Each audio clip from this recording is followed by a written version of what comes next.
कि ये जो वोट हुआ है ये बंगाल की जनता ने तृणमूल के विरोध में वोट दिया है। आईपैक पिछले 6 महीने ये पार्टी को आईपैक चला रहा है। बच्चे बच्चे लड़के दूसरे दूसरे राज्य के वो सांसदों को, विधायकों को, हम लोगों को सिखा रहे हैं कि क्या करना है, क्या बोलना है। दीदी और अभिषेक जी को इसका जिम्मेदारी लेना पड़ेगा कि कैसे आप दोनों के रहते हुए एक बाहर की संस्था पूरा एक पार्टी को कैप्चर कर लिया। आज दीदी के नाम पे सुप्रीम कोर्ट पे ईडी का केस चल रहा है। केस का कुछ इधर उधर हो गया तो दीदी को जेल भी हो सकता है। जब दूसरे फेज का वोट खत्म हुआ, अगले दिन सुबह आईपैक के डायरेक्टर विनेश चंडेल को बेल मिल गया। देखिए, मैं पहला एक सवाल आपका जो सवाल है उसका पहला एक सीधा जवाब देता हूं कि ये जो वोट हुआ है ये बंगाल की जनता ने तृणमूल के विरोध में वोट दिया है। इसका कोई रोक ढोक नहीं है, कोई नाटक इसको लेकर नहीं कर सकते। जनता ने तृणमूल के खिलाफ वोट किया है। पर यह भी सच है कि तृणमूल को 41% वोट मिला है और भाजपा के साथ तृणमूल का फर्क सिर्फ 32 लाख वोट का है। पर जितना भी वोट तृणमूल को मिला है सिर्फ दीदी के शक्ल पे मिला है। अब हारी क्यों तृणमूल कांग्रेस? नुकसान नहीं हुआ, हार गई ना तृणमूल कांग्रेस। हारी क्यों? 3 प्रधान कारण। Number 1 IUPAC. नंबर 1 आईपैक पिछले 6 महीने ये पार्टी को आईपैक चला रहा है। बच्चे बच्चे लड़के दूसरे दूसरे राज्य के वो सांसदों को, विधायकों को, हम लोगों को सिखा रहे हैं कि क्या करना है, क्या बोलना है। वो हमें मैसेज भेज रहे हैं कि शुभेंदु अधिकारी को ऐसे गाली दो, उनके पापा का नाम लेके गाली गुप्ता करो। आईपैक के लोग। मेरा व्यक्तिगत आपको कहानी बता रहा हूं। प्रतीक जैन से मैं मिला, मेरा टिकट कंफर्म हो गया था डेबरा, पश्चिम मेदिनीपुर। गोदरेज वाटर साइड में उनका ऑफिस है। उनके ऑफिस से मैं निकला, उनके ऑफिस के बाहर ही दूसरा एक अर्जुन बोल के कोई व्यक्ति है, उसका ऑफिस है। वो शायद मेरे पे डिफेमेशन केस भी कर सकता है क्योंकि कोई प्रमाण नहीं है। उसने मेरे को बोला टिकट चाहिए तो 50 लाख देना पड़ेगा। मैंने पार्टी को भी नहीं बोला, डर की वजह से, क्योंकि इतने आईपैक ही तो चला रहा है सब, किसको बोलूं?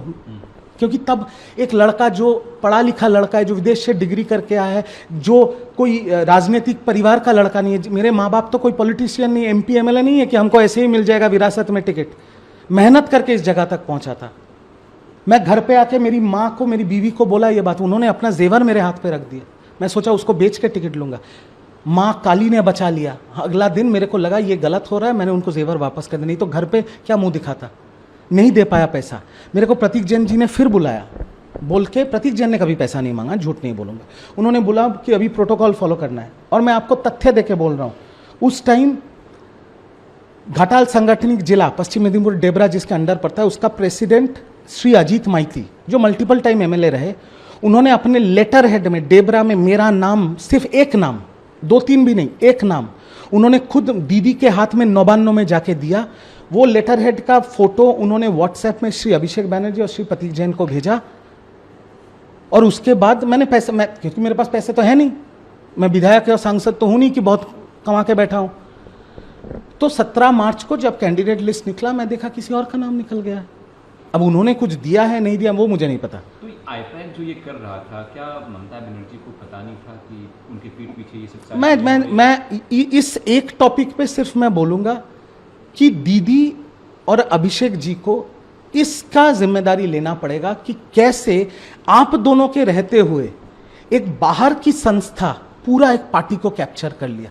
जब प्रतीक जैन के घर पे रेड हुआ, दीदी दौड़ के गई अपना डेटा लेने के लिए कि मेरा पार्टी का डेटा। आज दीदी के नाम पे सुप्रीम कोर्ट पे ईडी का केस चल रहा है। केस का कुछ इधर उधर हो गया तो दीदी को जेल भी हो सकता है। आपको लगता है कि सुन लीजिए।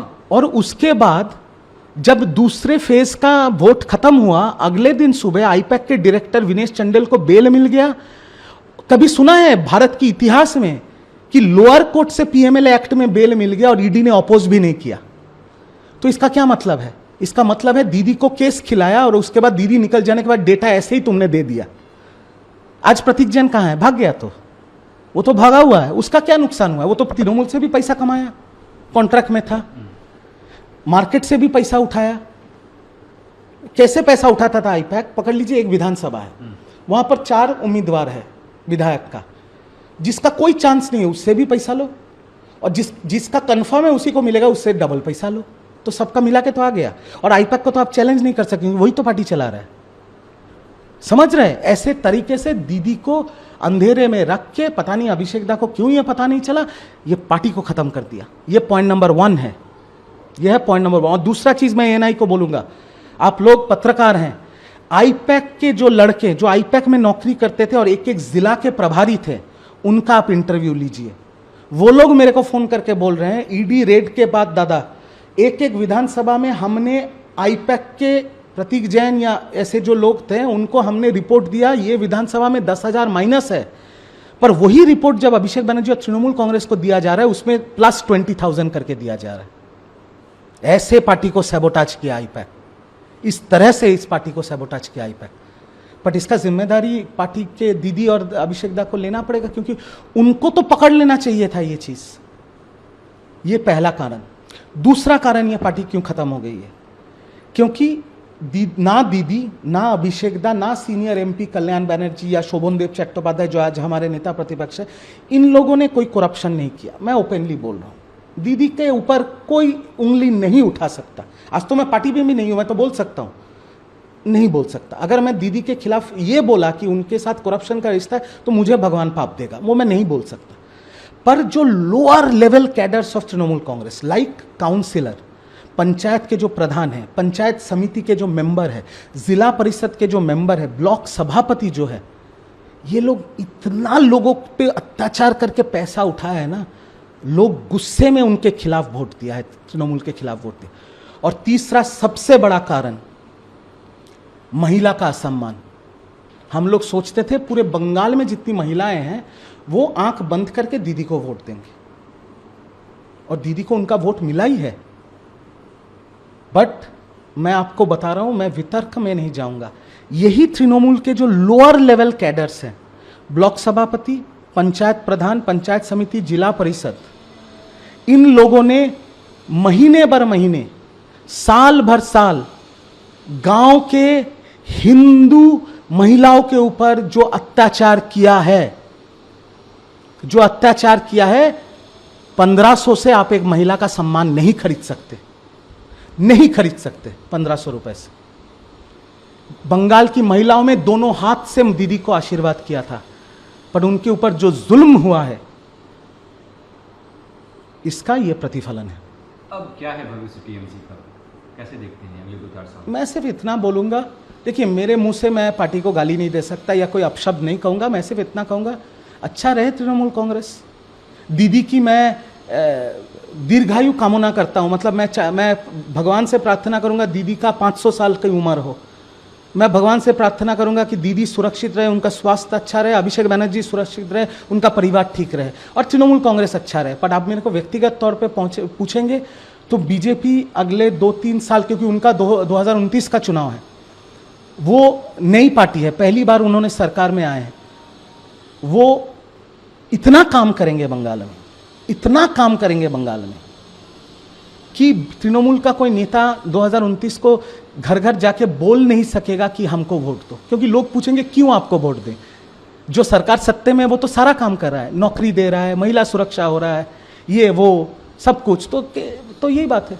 शुभेंदु दा कल शपथ लिए, आपके संबंध उनसे कैसे हैं और कैसे देखते हैं? शुभेंदु दा मुख्यमंत्री हैं, पहले बीजेपी के मुख्यमंत्री हैं। देखिए मैं एक चीज क्लियरली बताना चाहता हूं आपको, देश के इतिहास में, भारतवर्ष के इतिहास में, देश स्वतंत्र होने के बाद अगर 10 ठो पॉलिटिशियन का लिस्ट बनेगा तो उसमें एक नाम ममता बनर्जी का रहेगा, और स्वतंत्र भारतवर्ष के इतिहास के अगर नेता प्रतिपक्ष का नाम लिखा जाएगा तो नंबर 1 ममता बनर्जी का होगा। पर शुभेंदु अधिकारी का सीवी, जो बायोडाटा होता है ना, हर इंसान का तो एक बायोडाटा होता है, तृणमूल में रहने के time multiple time member of parliament, multiple time cabinet minister, central cabinet minister, नेता पक्ष प्रतिपक्ष होने के बाद ममता बनर्जी को, मुख्यमंत्री को नंदीग्राम से हराया, और इस बार नंदीग्राम से भी हराया, भवानीपुर से भी हराया। तो उनका सीवी जो है ना वो और किसी का नहीं है। और जिस राज्य में 3-3 बार की मुख्यमंत्री ममता बनर्जी है, उनके बाद अगर इस राज्य में किसी का उस चेयर पे बैठने का हुनर या अधिकार है तो वो शुभेंदु अधिकारी है, और कोई नहीं है। कोई उनके आसपास भी नहीं है। जब वो टीएमसी में थे तब वो रेड रोड पे पीडब्ल्यू टेंट में बैठते थे, तब तो मैं प्रवक्ता भी नहीं था, एकदम रोड साइड कैडर था। मैं जमीन से उठा हूं आज यहाँ पर, मैं फ्लैग लगाता था। तब मैं जब उनके पास जाता था ना, वो इतने मोटे मोटे फिश फ्राई खिलाते थे मुझे, इतने मोटे मोटे। उसके बाद मैंने उनको अटैक किया, नंदीग्राम में खड़ा होकर उनको अटैक किया, क्योंकि मेरे को लॉलीपॉप दिखाया गया था टिकट का और मेरे को बोला गया था कि करो, व्यक्तिगत आक्रमण करो। फिर भी मैंने नहीं किया है, बट जितना किया है प्रवक्ता के तौर पे किया है। इसलिए मैंने अपने वीडियो से भी उनको बोला कि वोट के दौरान, प्रचार के दौरान अगर आपको मैंने व्यक्तिगत कटाक्ष किया है तब मैं इस चीज को लेकर माफी मांगता हूं, और इसमें तो कोई गलत बात नहीं है। और मैं ये भी बोलूंगा, शुभेंदु अधिकारी मुख्यमंत्री बन के 2 दिन हुआ है, सिर्फ 2 दिन, बट इस 2 दिन के अंदर उन्होंने कम से कम 5000 तृणमूल कांग्रेस कर्मी का जान बचाया उन्होंने। पूछिए कैसे? मुख्यमंत्री शपथ लेने से पहले 6 तारीख को उनके पीए को गोली मार दी गई, एकदम सिनेमा स्टाइल में, जैसे हम लोग वेब सीरीज नहीं देखते मिर्जापुर वगैरह, सिनेमा स्टाइल में उनके पीए को गोली मार दी गई। अगर उस दिन हॉस्पिटल से निकल के शुभेंदु अधिकारी बोलता कि अभी बदला होगा बंगाल में, उस रात को 5000 तृणमूल कर्मी का खून हो जाता बंगाल में। शुभेंदु अधिकारी निकल के बोला कोई कानून अपने हाथ में नहीं लेगा, हम इस मैटर को देख रहे हैं, आप लोग शांति बना के रखिए। तो शुभेंदु अधिकारी मुख्यमंत्री बन के बंगाल के लिए कुछ किया है या नहीं किया है? कम से कम 5000 तृणमूल कांग्रेस कर्मी का जान बचा लिया, और उसके लिए मैं उनको सैल्यूट करता हूं। आगे एक बंगाली के तौर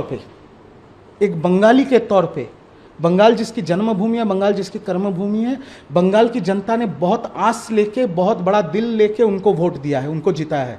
अब हम भी नजर रखेंगे कि वो अपनी वादा को निभाते हैं कि नहीं, वो हिंसा को बंगाल में रोकते हैं कि नहीं, वो औरतों की सुरक्षा देते हैं कि नहीं, वो गुंडों को जेल में डालते हैं कि नहीं। अगर वो नहीं करेंगे तो मैं तो अभी तृणमूल में नहीं हूं, बट एक बंगाली होने के नाते मैं वो प्रश्न भी उनसे करूंगा, क्योंकि आज वो बीजेपी के नेता नहीं है, वो बंगाल के मुख्यमंत्री है, मेरे भी मुख्यमंत्री, आपके भी मुख्यमंत्री।